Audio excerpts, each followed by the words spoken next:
Hey guys, so today we're going to be talking all about ethics and social responsibility and how individuals can, have certain standards and ethics while doing their businesses or, even like large groups, what's best, being an ethical group that does all the right things or doing some kind of shady stuff, what helps them in the end.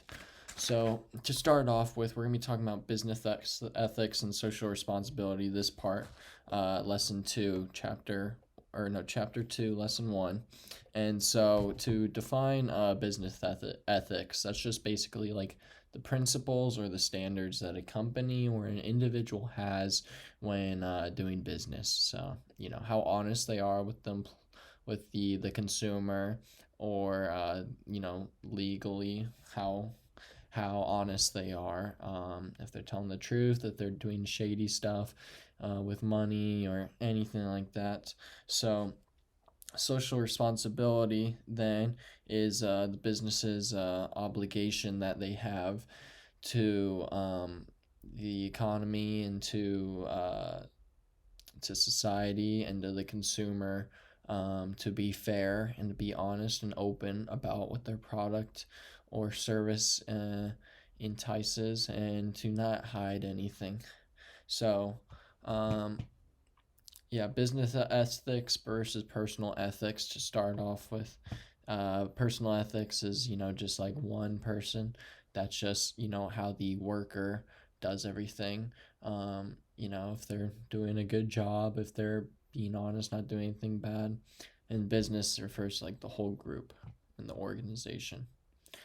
And so to move back down to this chart, um, this just shows how much consumers have trust in different types of industries. So you can see that with technology, consumers usually trust those groups more than any other, and financial services is the lowest of those. And that tends to be because, financially, not everyone is stable, and that seems like a big issue that everyone in the world has is, find enough money. And they sometimes feel that financial services kind of cut them short, on some things, and they're not getting a fair deal or whatever.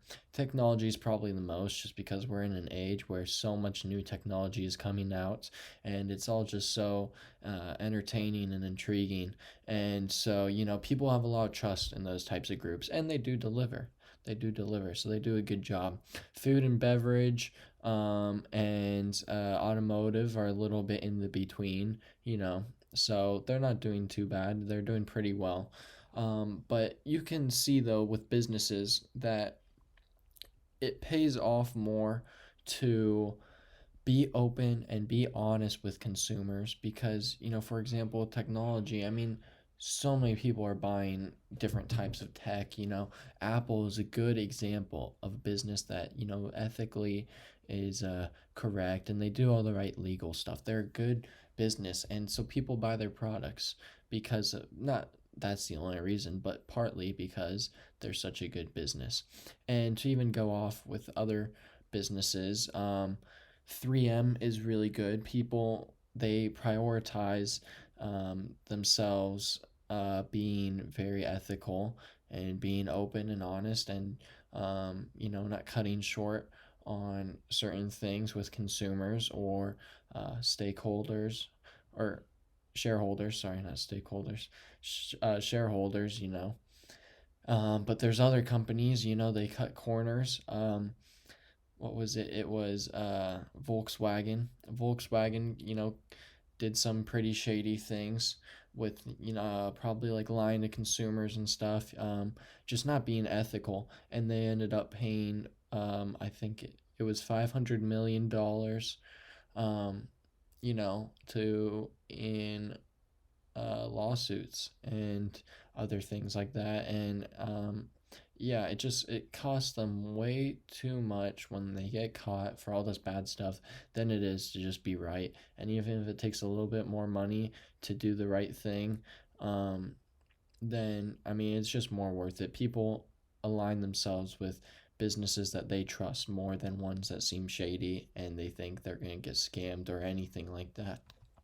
So, moving back down to here, social responsibility. So, yeah, it's the business's obligation to make the most positive impact on society. So, trying to do everything that they can to, not only they don't want to only make money, or they shouldn't only want to make money, but also just make society better and innovate and make things that or give services that make people happy and bring communities together, things like that, and not to have negative impacts on society and create division and make people lose money or lose jobs or anything along those lines.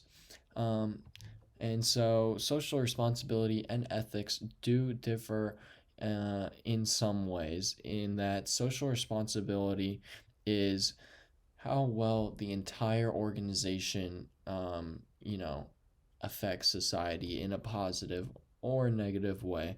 And ethics is usually more on the individual or just like a group of people working within the business and deciding whether or not they're right or wrong in certain situations. So now moving on to business law. Business law is basically just the rules that certain businesses, not certain, all businesses have to follow while conducting business. And yes, because the government does not take things, they take things very seriously when it comes to business, and they want to make sure that everything is fair and that businesses are being honest with consumers so that we aren't having a bunch of shady things go on. So moving on to this timeline, it's basically just giving from like the mid 1900s to the 2000s, just different ways in how ethics and social responsibilities have kind of changed. So at first, it was a little bit more on consumers' bill of rights and social issues.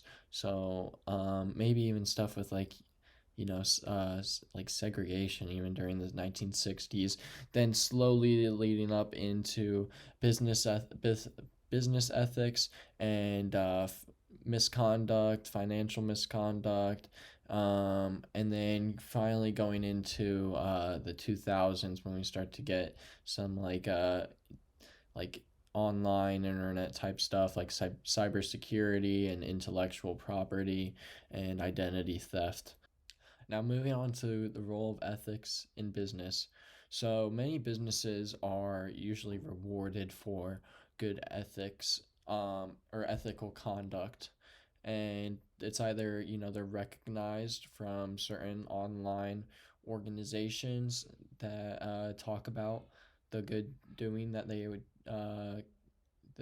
permit that they do, and or if they do something bad, then people will write about that and give that to consumers via articles, newspapers, videos, whatever it is. And so people tend to find out whether a company is doing the right thing or not. And if they are, then they're rewarded. The consumer's happy. People talk about them in a good sense. If they're doing the bad thing, then those businesses can quickly have a negative view on them. And it's not limited to for profit organizations. And what this means is that, for example, like if a not non for profit organization is secretly, taking lots of money that they shouldn't be from people who are donating all that and keeping it for themselves, then that is a terrible thing because if people find out about that, they will have the idea that this charity is taking the money that others are donating for a good cause and keeping it for themselves, and no one wants that. An example of that is UNICEF. I remember years ago, um, they're one of the biggest like not-for-profits in the world, and secretly behind the consumer's back, they were taking all these donations and they were taking a lot more of a percentage than they ever told people, and they were keeping it for themselves and being greedy. And later people found out, and it started to get a bad rep. And you don't want that for your company, especially if it's a charity. That makes people have a very bad view about it. So then next we're going to be moving on to Riley, and she's going to be talking about different ways to recognize ethical issues in business. So, thanks. I'm Riley, and first I'm going to be until my thing is recognizing ethical issues in business. An ethical issue is an identifiable problem, situation, or opportunity that requires a person to choose between either the right and the wrong decision to make or the ethical and unethical decisions. So, learning to choose between the right or wrong decisions requires good personal values and knowledge, um, competence in the business area of concern. Ethical decision making is not very easy because there are always gray areas, which is kind of like no matter what you do, there's always going to be people who aren't really going to like it no matter what you choose. And so those are kind of like the gray areas where you just kind of have to think about what is worth it and what isn't. An example would be to us, kids are our age, is when your friend cheats on a test, it's the ethical decision of our you wanting to be a good friend and not telling on them, or are you going to say something because that's what is the right thing to do in the concept of that they're doing something bad? Or you can go ask someone for guidance, which is also something you must ask yourself. Many ethical issues can be categorized in the concept of abusive, intimidating behavior, or conflicts of interest, fairness, and honesty, communication, misuse of company resource, and business associations. The Global Ethics Survey found that workers witness many instances of ethical misconduct in their organization, found that the workers witness many and they feel pressured to compromise the standards of the business by not saying anything or just letting it happen because they don't want anything to happen to the business. And also by compromising the standards, that just means by not telling it, the work goes down because there's people either taking their time to do these misconducts and then people worrying about getting caught about other people doing it. One of the first types of misconduct is bribery, which is someone offering payments, gifts, or special favors to someone, usually another employee or a manager offering another person that to influence the decision of that person. Like maybe if the manager did something that was considered unethical, which is considered a misconduct, they would be offering the person they did it to all these things to make sure that they wouldn't tell on them or put their job in harm. And it is considered very improper for briberies, and it also illegal to bribe someone in business. So if you get caught doing that, it is illegal. And an example of it would be a former Siemens executive pled guilty in a $100 million Argentina bribery case, and he was involved in a decades-long legal investigation. And this is just a table that is showing the types of misconduct in America and the percentage of which they are used. And in this, the most often one is report of observed misconduct. So it's usually someone seeing someone else doing it. I think that's what that means. And so another issue is misconduct of company time. This is a very common issue in the workplace. This is when someone who is on the clock working is doing something that is not necessary for their job. And the most common one these days is getting on social media instead of doing their job because that is not contributing anything to their job and is making the productivity even lower because they're not doing what they're supposed to be doing. And this abusive and intimidating behavior is another one, which is actually the most common ethical problem for employees and at least the most common one that is reported as well. And these can be from all the different concepts of physical threats, false accusations, profanity, insults, yelling, and ignoring someone, or just being annoying towards someone or someone thinking you're being annoying. And it is very difficult to assess these kinds of things because it's all based on someone's perception of something sometimes. Like to one person, someone could be yelling, and to another, it's just normal volume level. And also with there's many different cultures and like generations of people where it's just things can be taken differently just depending on the difference of people in the world.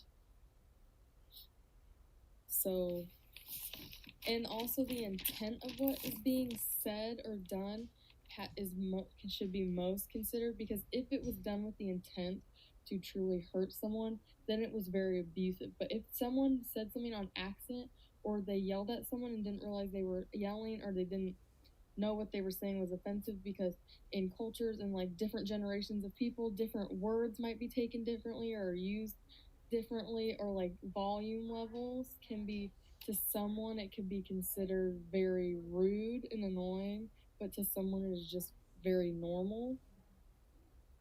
And yeah, and then bullying is associated with a hostile workplace, which is what causes usually hostile environments in the workplace, is bullying amongst the employees, which is when one individual or a group of people is targeted and threatened, harassed, belittled, verbally abused, or overly criticized at work.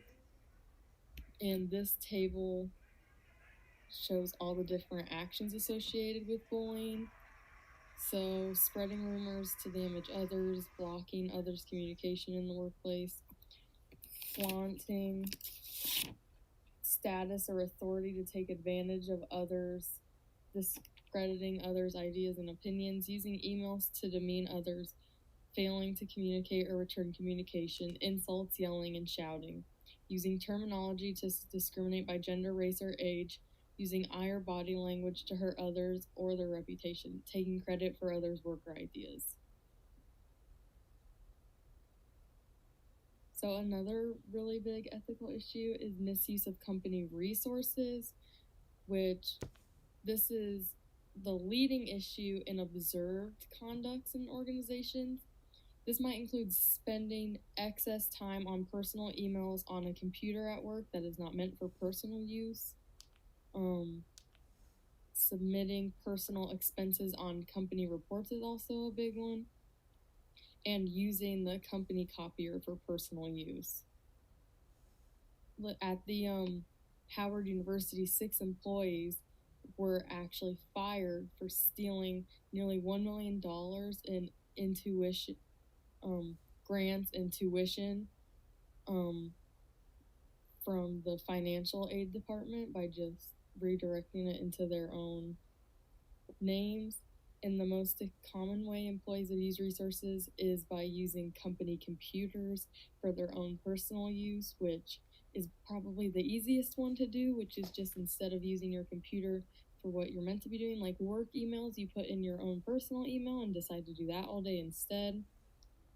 And it is very important for companies to implement policies that can prevent this from happening, no matter what kind of business approach they want to use.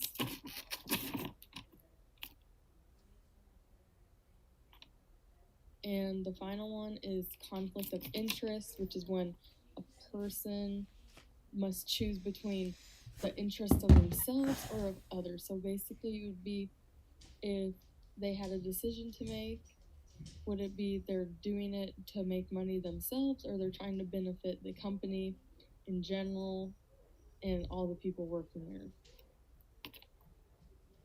So to avoid this, the employees must separate their own personal financial needs with the one of the business. Like a common one is, I guess, when there are stakeholders and someone is trying to find a way to maybe boost the money to where it's helping them instead of getting the money for the company. They're kind of just doing it to make money themselves. And a form of this is insider trading, which is when insider who knows all the material information that is still not yet public to everyone else is selling or buying stocks at prices that are crazy and making money, or selling them way lower because they know how things are going to change very soon with all the insider information that they had. And that was all. So now it's on to Dalen, who's going to be talking about fairness and honesty. Thank you, Riley, for going over recognizing ethical issues in business. Next, I will be moving on to fairness and honesty. Fairness and honesty are two things that go hand in hand with each other when it comes to business. They should always be in place when making business deals or business talks.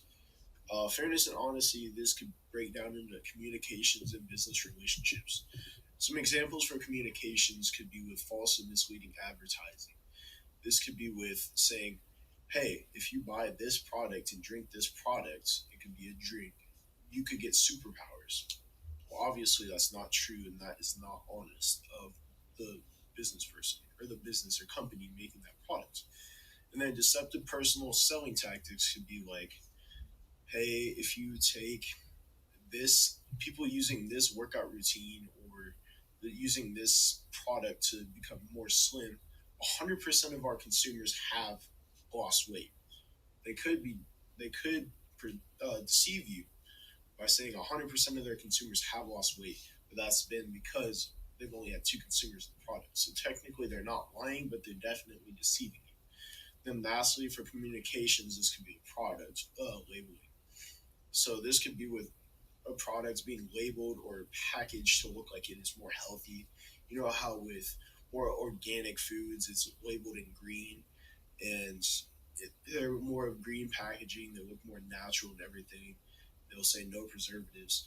Well, sometimes companies will take advantage of this and design and package their label of their products to make it look like it could be more healthy. And then moving on to business relationships, this could be with keeping company secrets. This is a huge one. If you work at a company and you're higher up, it's most likely that it's mostly the CFOs and CEOs and the owners of the company that know the big company secrets. This is like an example of this could be with Coca Cola. I know Coca Cola has their original Coke recipe in a safe. It's locked up in a safe, and only two people in the world know the actual recipe. And then another thing would be with meeting obligation and responsibilities. This is just making sure that you're staying responsible and you're being fair to your other coworkers and being honest about your obligations to do so. And then lastly, it could be avoiding undue pressure, forcing others to act unethically. This could be a bigger company pressuring a smaller company to sell the smaller company to the bigger company for less profit, just because the other company is pressuring the smaller company to sell to them for a price that they're not worthy for.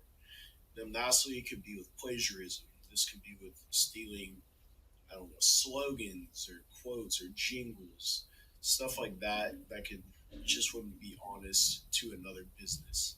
Now I'll be handing it off to Brett, and she will be talking about making decisions about ethical issues.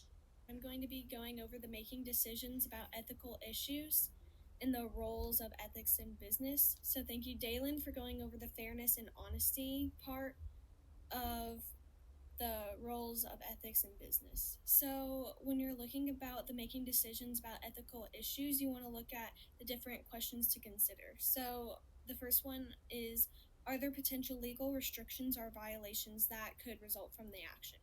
So, take bribery, for example. If you're taking a bribery, are there going to be some restrictions or violations that come from that? And most likely there is, because you're taking a bribe. So, next, does your company have specific code of ethics or policy on the action? So, if there's a decision, some companies might already have some codes of ethics and policies in place for that decision. So, then, is this activity customary in your industry? And are there any industry trade groups that provide guidelines or codes of conduct that address the issue? So again, you might want to take a look through your company, ask the supervisor, like, is this activity normal in the industry? Like, do you normally do it? Would this activity be accepted by your coworkers? So if the person next to you wouldn't do it, then it might not be very ethical. You might ask around more to see, like, if you're again taking a bribe, like, is this something I want to do? And ask, would this person do it? And if they wouldn't, then you should probably think twice about your action. Will your decision or action withstand open discussion with coworkers and managers and survive untarnished?